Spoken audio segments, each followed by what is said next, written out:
Nagulat talaga ako sa jersey na in-order ka online. Grabe yung quality and design nito. Panalo talaga. At alam nyo ba, napakamura lang neto.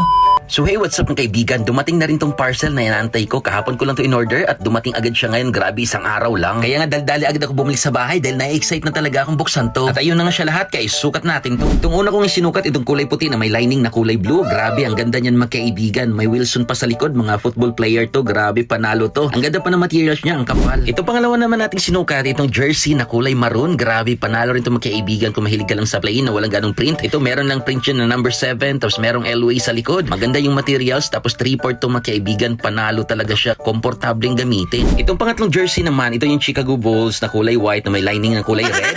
Tapos meron diyang button down magkaibigan. Komportable din to gamitin. Napakaganda rin nito magkaibigan. Yung quality talaga ng jersey nila ay walang tapon. Sobrang ganda. At ito namang pang-apat, ito talagang pinakagusto ko sa lahat kasi hindi siya masyadong malawag sa leeg. Maganda yung design. At kita nyo naman yan, 3/4 din siya. May logo pa ng Nike. Napakaganda. Meron pang Barkley sa likod. Kaya ano pinantay nyo magkaibigan? Mag-grab na kayo dito sa Jersey UAE. Panalo talaga yung presyohan, design at quality ng items ay wala talagang tapon. Bisitahin nyo lang yung TikTok account nila, yung Jersey UAE. Isang piraso niyan 35 dirhams pero mga ka-promo sila ngayon. Pag bumili ka ng 5 piraso, 150 dirhams, free delivery na rin siya. At para sa mas madaling pag-order, ito naman yung WhatsApp number nila. I-PM nyo lang, madaling kausap yan dahil Pinoy din ang may-ari. So hanggang dito ng ating vlog. Maraming salamat sa panood at God bless sa ating lahat. Paalam!